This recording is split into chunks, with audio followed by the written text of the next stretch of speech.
3. Critical reception. When the Red Badge of Courage burst upon the literary scene in October of 1895, few people knew who Stephen Crane was. 6 months later, everyone who had the least pretension to knowledge of modern letters not only knew who he was, but probably had an opinion of some kind about the man and his work. Few people, either reviewers or readers, sustained a neutral attitude toward Stephen Crane, toward any of his work that was available during the 6 months preceding and following the initial publication of The Red Badge of Courage. Maggie, a Girl of the Streets was republished in late May 1896 after having been first privately printed by Crane in 1893. The Black Riders, his first collection of poems, was published a few months prior to the war novel on 11 May 1895. Every one of these volumes provoked controversy because each of them, in some way or another, flew directly in the face of tradition. And it is clear from reading the responses to Crane's work that, to a great degree, commentators evaluated it largely in terms of their own sense of the extent to which literature should be governed by tradition. Maggie offended traditionalists because of its subject matter. It is about a woman who becomes a prostitute, not a fit subject for literature during the 1890s. It is about slum dwellers, unfit objects of literary attention, many thought. Its style flouts traditional conceptions of what literary style is or can be. Many found it morally and aesthetically offensive. The Black Riders was objectionable to some because of its religious and philosophical stance and because of its non-traditional style. It calls into question the traditional conception of God and his relationship to humankind, suggesting that God is not the caring parent he has been pictured to be, and it does this in a most unusual manner. Its poetry is unlike most poetry of its time and before, featuring, as it does, neither rhyme nor regular meter, and its language, when it is poetic, tends to be archaic and, in its archaism, ironic. The more traditional critics hated his work and lambasted it. The more radical critics loved it and proclaimed its genius. Fortunately for American literature, the less traditional critics won the day, and it was generally agreed among reviewers that The Red Badge was a most remarkable work of originality and modernity. The first two American reviews, both unsigned, appeared on 13 October in the Philadelphia Press and the New York Press. Both are generally positive reviews recommending the book rather highly, but the New York review is noteworthy because it sounds the prevailing notes to be heard among the reviews during the ensuing months, at the end of 1895 and the beginning of 1896. It is original, a work of genius, and it possesses great power. The reviewer's coyness stems from the fact that it is one of the two initial reviews, and the reviewer is reticent about proclaiming the merits of such an unusual book by an unknown author. Quote, "One should be forever slow in charging an author with genius, but it must be confessed that The Red Badge of Courage is open to the suspicion of having greater power and originality than can be girdled by the name of talent." The concurrent Philadelphia Press review sounds the conservative note to be heard among the generally less receptive and positive reviews forthcoming in the next few months, choosing a passage from the novel to quote, "Not because it is a particularly fine one, but because it is fairly representative of the author's style and is singularly free from oaths and other horrors," end of quote. The similarity between the New York Press review and the first of the British reviews, H.B. Marriott Watson, Pall Mall Gazette, 26 November, is noteworthy. Quote, "Mr. Crane, we repeat, has written a remarkable book. His insight and power of realization amount to genius," end of quote. The very first American review, technically speaking, is a review not of the book as a novel, but as a serial printed in the Philadelphia Press and appearing in that newspaper 3 to 8 December 1894. About a year prior to its publication as a book. The review, in point of fact and editorial, constitutes the first widespread acknowledgement of the significance of the book and its author in terms of American literature rather than in more parochial limited terms. The press views Crane not as a potential best-selling author, but as a force in American literary history. Quote, "The indications are that upon that story, The Red Badge, is to be based the literary promise of a young man who it has seemed to those who have known him was likely to become one of the great men of American letters, and it is some satisfaction to know that the press, first of all papers in this country, recognize the promise of extraordinary execution which seemed to be in this young man." Among the most cautious of the early reviews is that of William Dean Howells, the Dean of American Letters at the time, appearing in the prestigious Harper's Weekly, 26 October. The ambivalence revealed by Howells reflects the whole debate surrounding the reception of the Red Badge. He recognizes that the novel has a great deal to recommend it, yet he feels somewhat uncomfortable with it. He knows something unusual and praiseworthy is afoot, but he cannot give himself to it without extreme reservation. Note the ambivalence of tone in the opening paragraphs of Howells' review. Quote, "Of our own smaller fiction," note the condescension, "I have been reading several books without finding a very fresh note except in The Red Badge of Courage by Mr. Stephen Crane. He is the author of that story of New York tough life Maggie, which I mentioned some time ago is so good," again note the character of the judgment rendered through tone, "but so impossible of general acceptance because of our conventional limitations in respect of swearing, and some other traits of the common parlance," end quote. If we were to put all the American reviews together, we would find that they follow along the lines of Howells' ambivalence, either sharing it or supporting one pole or the other. The ambiguity of the national response had something to do with the claim made by the British litterateurs that they discovered Stephen Crane when he was rejected or ignored by his countrymen. The record shows this to be untrue insofar as it is clear that the majority of reviewers recognized an unusual and rare talent in Crane. There is, however, a significant difference between the American and English reviews, a difference that gives some basis in fact to the British claim. The crux of the matter probably lies in the character of the Howells review. Because Howells' review was probably the most significant one that the novel received in the US, it carried more weight than any other single review. The result is that its effect was to dampen the enthusiasm generated by the smaller and less prestigious reviews by lesser-known critics and less weighty publications. It is clearly not true that the British reviewers discovered Stephen Crane. The American reviews, most of them earlier since the novel was first published in the United States, were positive and supportive.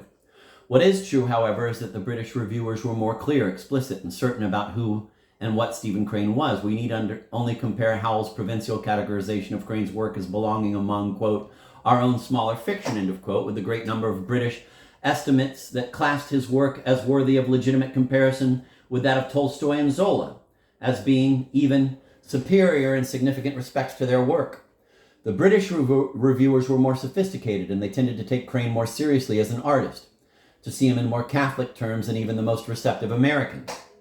In some sense, it seems that American critics did not have the confidence to believe that an American could do to and for literature what Crane did. The novel did very well during its first year, and thereafter it did well in comparison with most other novels. By the end of 1895, it had gone through 14 printings in the United States. The greater enthusiasm of the British for Crane's novel caused it to go through 6 printings by the end of February 1896. It was reissued by Appleton in 1898 and again in 1900. During the years following Crane's death and leading up to World War I, The Red Badge was the only work of Crane to be in print, but it, unlike all the others of his works, has never been out of print since its first appearance as novel! Exclamation point. The reviews of the novel and the controversy that they sparked set the tone for the modern critical response to Crane since 1950, insofar as they so early raised the kinds of interpretive questions that have preoccupied Crane's critics. The reviews, not only the favorable ones, but the unfavorable ones as well, raised the thorny questions. Where does Crane fit within the literary tradition of America and Europe? How does he relate to his contemporaries as well as to his forebears? What are the sources of his style, and how can we talk about that style? What terms should we use? All the major themes, all the controversies and disagreements about the man and his work have their genesis in the response of the citizens of Crane's world to his work, most especially, to the Red Badge. It was a good while, though, before the world of criticism caught up to the reviews, before criticism was inclined and able to delve into the questions raised by the first public response to Crane's novel. We lacked the understanding, the knowledge, the interest, the tools, the method, indeed, necessary to deal with the issues raised by Crane's work. Some 50-odd years of preparation made it possible to accord The Red Badge and Crane's writing in general the level of serious treatment it deserved. The road was a long one, however, for only a very few years after Crane's best-known novel flashed upon the scene, his reputation had waned considerably. Because of his diminished stature, he was sorely in need of money during the last years of his short life, and though his work was being published, its proceeds did not nearly fulfill his financial needs. In a 1912 letter, Joseph Conrad marks the nadir of Crane's posthumous critical reputation. Quote, "Poor Crane was at one time puffed, but he was never properly appreciated. Mere literary excellence won't save a man's memory. I hardly meet anyone now who knows or remembers anything of him. For the younger oncoming writers, he simply does not exist." End of quote. Crane was not, however, forgotten for good. It might have taken the focus on war occasioned by America's entry into World War I to prompt memories of the country's war experiences, and hence memories of Stephen Crane.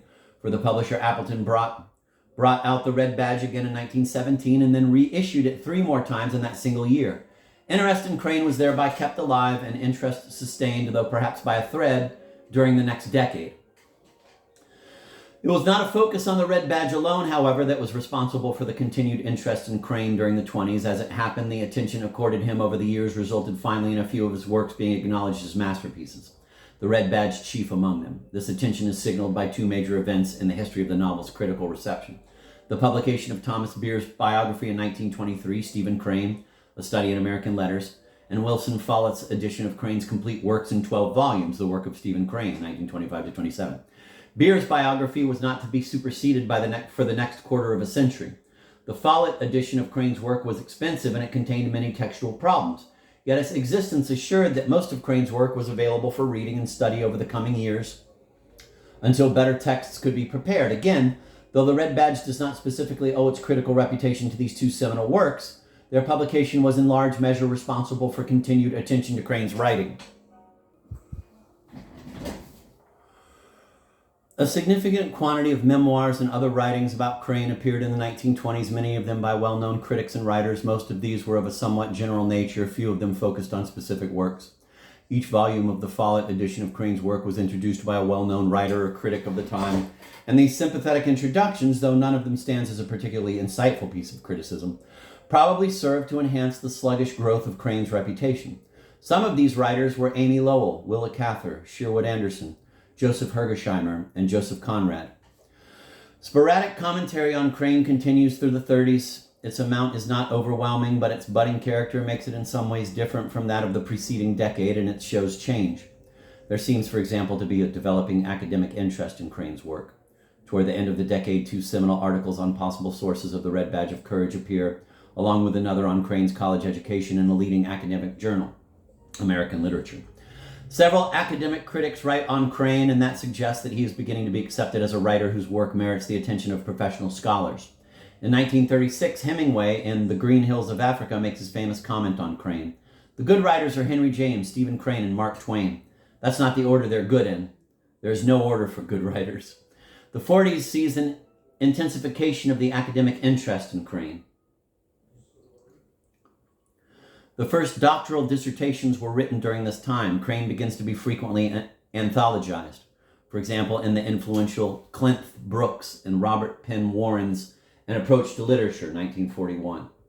Hemingway includes the Red Badge of Courage and Men at War, the Best War Stories of All Time, 1942. Commenting in the introduction that the novel, quote, "is one of the finest books of our literature, and I include it entire because it is all as much of a piece as a great poem is." End of quote. Alfred Kazin, in his widely read volume on American literature, On Native Grounds, 1942, features Crane prominently. The work of Vincent Starrett and Ames W. Williams, Stephen Crane, A Bibliography, 1948, sets the stage for the explosion of critical interest in Crane, and especially in the Red Badge, which took place in the 50s, thereby setting the stage for the study of the novel, particularly in Crane's work as a whole.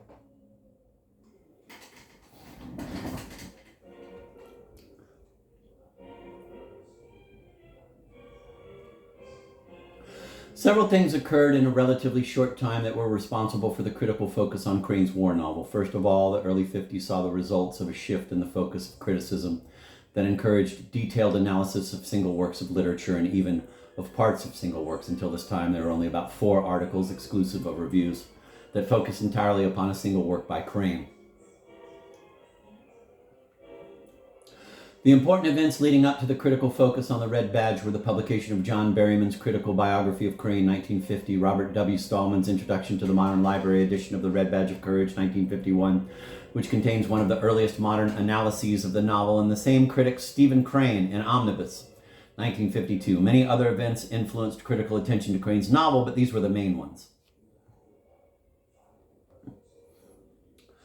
Other significant critical works were Lars Annebrink's The Beginning of Naturalism in American Fiction, 1950, because of its study of the relation of Crane to other writers, particularly European, and because it signals the beginning of international interest in Crane for the first time since the publication of the Red Badge.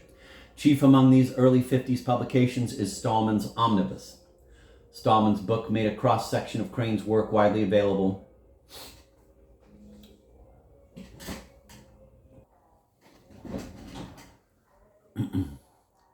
Chief among these early 50s publications is Stallman's Omnibus. Stallman's book made a cross-section of Crane's work widely available, and it was probably through the omnibus alone or through its abundant critical apparatus that most critics became engaged with Crane's fiction. Stallman's influence stemmed also from the great amount of controversy generated by his work. The 1950s saw the first articles of a critical nature published in major journals by Schroeder,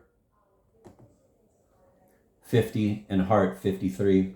The latter's work on the Red Badge, see bibliography. Daniel Hoffman's The Poetry of Stephen Crane appeared in 1957, along with many other articles specifically on the war novel by such critics as Cox, Marcus, Solomon, and Weisberg. Criticism of the novel since the 50s has followed the paths charted then. Several responsible editions of the novel have appeared, each of which has contributed to the growth of its critical reputation in one way or another. Chief among them have been the earliest modern one, the Reinhardt edition, edited by William M. Gibson, 57, 1960. The Stallman editions, the Omnibus mentioned above, the Signet edition, 60, the Joseph Katz facsimile edition, Charles E. Merrill, 69, and his Viking portable Stephen Crane, 69. The Norton Critical edition of the Red Badge, edited by Bradley, Beatty, Long, and Pisser, 1976. The critical response to the Red Badge of Courage has made clear that it is a major text of American literature. The first response to his work suggested that Crane's talent was a major one, but it took over 50 years of hundreds of readers reading and responding to his work before the testimony rendered in the most astute of the initial reviews received confirmation. Criticism over the past 2 or 3 decades has examined Crane's novel from psychological, sociological, philosophical, aesthetic, religious, and moral perspectives. In the foreseeable future, this is not likely to change. That is, the criticism yet to be seems likely to seek to modify, affirm, or qualify what has gone before. Perhaps reevaluation of the novel is possible, but the history of the critical reception of the Red Badge suggests that its position as a classic of American literature is not likely to change significantly. A reading. A world of conflict. The world of the Red Badge of Courage is one whose existence seems based on conflict. That is, it is not a world where conflict simply occurs. Rather, it seems that conflict is necessary to the very operation of the world.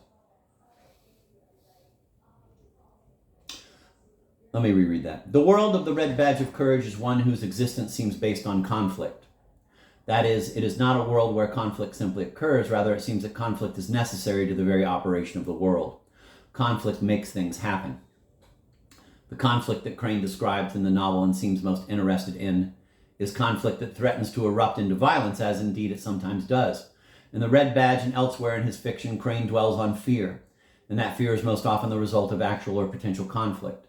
We see this interest exhibited early in the novel in its very first scene where, quote, a certain tall soldier, end of quote, page 11, upon his hasty return from washing his shirt, begins excitedly to tell the other soldiers what he has just heard about the impending movement into battle of their company. He assumes an air of pride as he speaks pompously of the group's future. Quote, he adopted the important air of a herald in red and gold, page 11. After he conveys his information, the soldiers break up into small arguing groups, page 12. It's a lie, that's all it is, a thundering lie, page 12. A loud soldier exclaims. The bearer of the information and the loud soldier nearly come to blows. A spirited debate erupts among the soldiers as they engage in vigorous argument about whether the rumor is true. A youthful private, whom we later learn is Henry Fleming, reacts to the fracas around him by remaining silent and then retiring to his makeshift dwelling where he seeks the solace of isolation and escape from the conflict. He is worried, and his state of mind is partially revealed by what he sees as he enters. Rifles, instruments of war, hang upon the wall. The sunlight beats upon the tent. A square of light is shot through the window onto the floor. The flimsy chimney makes threats to set the place on fire. We are told earlier that he seeks the shelter of his dwelling because, quote, he wished to be alone with some new thoughts that had lately come to him, page 13. That is perhaps the reason he gives himself, but it is not an entirely candid one. He wishes to escape the conflict among his fellows because it reminds him of the imminence of battle, of actual conflict with an opposing army, and this stirs in his unconscious mind a fear a fear ultimately of the possibility of his own annihilation. I say unconscious because Crane's account of what is going through Henry's mind does not suggest that he is conscious of being afraid. The succession of ideas that proceeds through his head suggests that Henry is afraid, and later, as Henry fantasizes about the coming encounter, that unconscious fear finds its way to consciousness.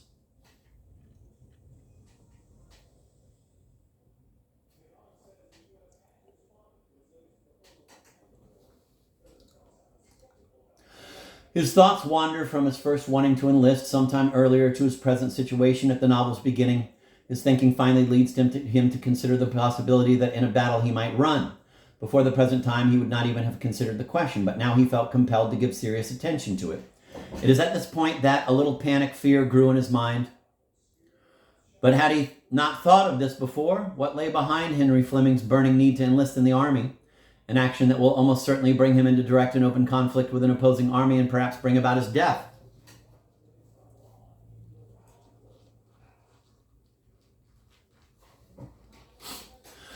Henry does not have a realistic notion of what war is, as his thinking about it reveals. He believes, first of all, that it has to do with heavy crowns and high castles, and he further believes it to be a thing of the past. Secular and religious education had effaced the throat-grappling instinct, or else firm finance held in check the passions, page 17. He also concludes that battles such as those described in the Iliad and the Odyssey represent conflicts that will be no more. Yet Henry's fantasies have been shaped by his knowledge of fairy tales and mythology, and he is thus misled about what war will actually be like. He also wants the glory that he associates with war. Therefore, when he finds himself facing the prospect of engaging in battle and wondering whether he will flee when the time arrives, he is facing a problem altogether new, for he had not previously imagined the difficulty he finds himself in. Before he enlisted, he had not thought that he might be fearful, and as he imagined it, war carried no threats to life or other significant dangers. Henry's motives for putting himself in a position to face the conflicts occasioned by war are probably not as apparent to him as they are to the reader of the Red Badge. The clues to his most basic motivations are revealed in the first chapter, where we learn that Henry's understanding of what war is has been gleaned from his knowledge of fairy tales and mythology. He sees himself as being not unlike the heroes who appear in the tales he has read or heard during his life. For this reason, he is disappointed when his mother fails to deliver the parting injunction to young Greek warriors on their departure for war, that he must return with his shield or upon it, that it is better to be killed than undergo the infamy of losing one's shield. That expectation on Henry's part is both innocent and naive, especially in view of the fact that Henry will have no shield. It tells us, however, how he views himself in a situation.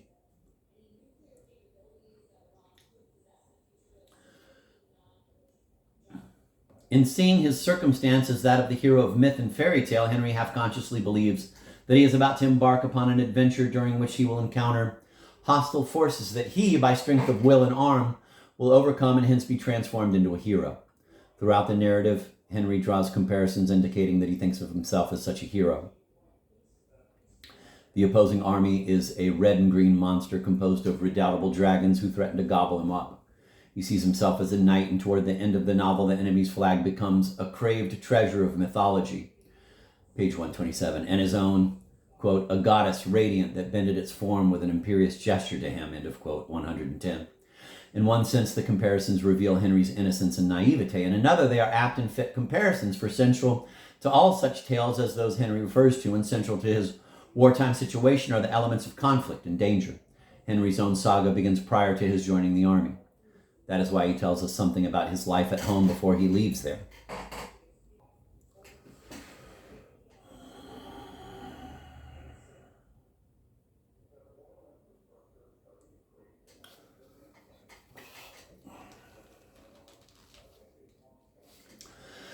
It is not inconsequential that Henry's father had died and that he is forbidden to enlist and leave home by his mother when he initially seeks her permission. He is not conscious of it, but one of his purposes in leaving home to join the army is to seek the strength of character and consciousness necessary to displace the authority of his mother with his own.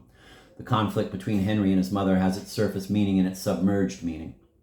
On the surface, the conflict is about whether Henry should remain at home, whether he is safe, and where he can help his mother take care of the farm. Underneath, something far more complex is taking place.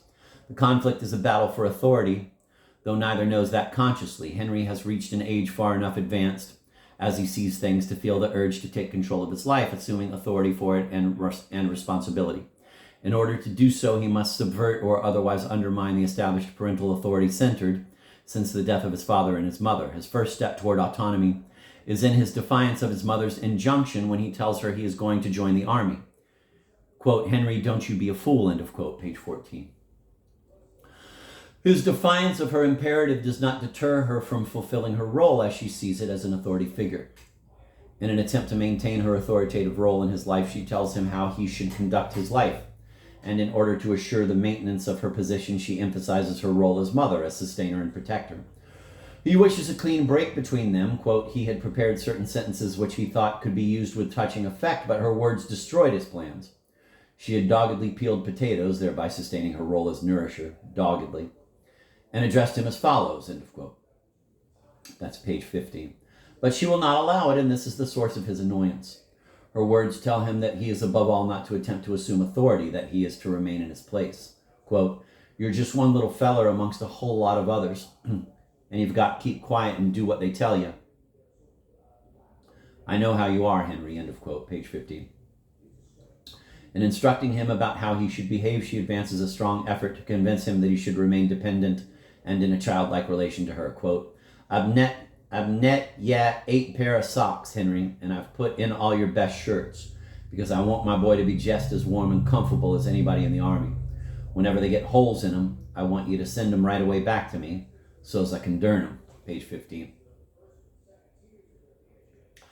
Her attempt to dominate, to prevail in the underlying conflict between Henry and herself is everywhere apparent through the course of their interaction. After she tells Henry about the socks, a practical reminder of his need for her, she immediately follows that with an injunction regarding his conduct. The implication of the juxtaposition of the two statements is that they are related. The logic goes that the price of your needing me is my resulting prerogative to dictate your conduct. Because she has knit him 8 pairs of socks, a traditionally female and motherly task, she may likewise advise him about how to conduct his life. Quote, "And allus be careful and choose your company," end of quote. She warns Henry that there will be plenty of men who will want to teach him bad things such as drinking and swearing. Again, she assumes that she has the authority to define what is good and what bad.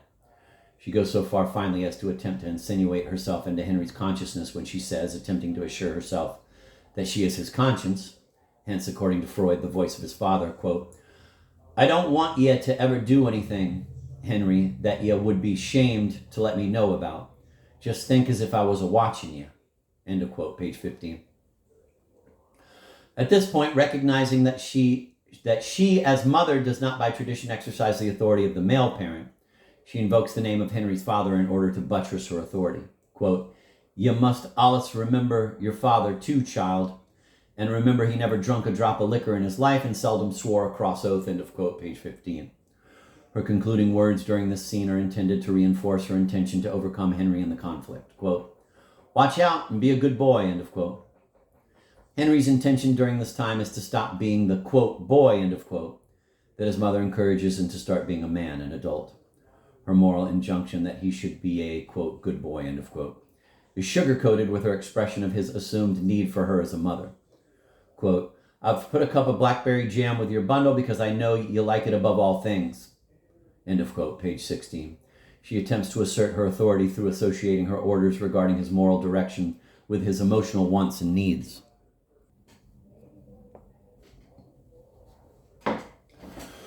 He, on the other hand, understands emotionally but not intellectually what is going on in his mother's mind.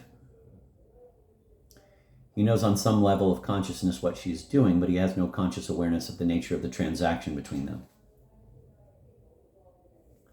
Consequently, his response to his mother's expostulation is entirely emotional, not intellectual nor consciously understood at all. He is impatient, but he does not know why. We know that he expected that his defiance of his mother's wishes would bring a clean break from her. But Crane knows that that is not the way separation from parents and establishment of individual autonomy occurs. Therefore, Henry bears her response, quote, with an air of irritation, end quote. He departed feeling vague relief, end of quote. Page 16. The final upshot, however, is that when he leaves his mother finally, he feels suddenly ashamed of his purpose. Quote, suddenly ashamed of his purpose, end of quote, page 16. How can he be in conflict with the mother of his final vision, not the mother who attempts to dominate him, to win out in conflict, but the mother who is the sustainer and the provider, who, quote, kneeling among potato parings, end of quote, potatoes peeled undoubtedly during most of his life to feed him, has, quote, her brown face upraised, stained with tears, and her spare form quivering, end of quote, page 16. His feeling, quote, suddenly ashamed of his purposes, end of quote, allows the formation of the basis of the remainder of the novel. Had he felt utterly comfortable about leaving his mother, there would have been no basis for the adventures of Henry Fleming. Hence, the conflict that lies at the heart of Crane's story has its genesis in the relation between Henry Fleming and his parents, especially his maternal parents, since she is the only one who exists in the novel. In his attempt to become an individual, to separate himself from his mother and to assume the prerogatives of adulthood, Henry feels the need to prove himself. Is it any wonder, then, that when he ruminates about what will be the character of his performance in battle, and especially when he has doubts about whether he will do well, he should think about being back home where he was not beset by such monstrous threats as those posed by the imminent conflict with a seemingly impervious adversary.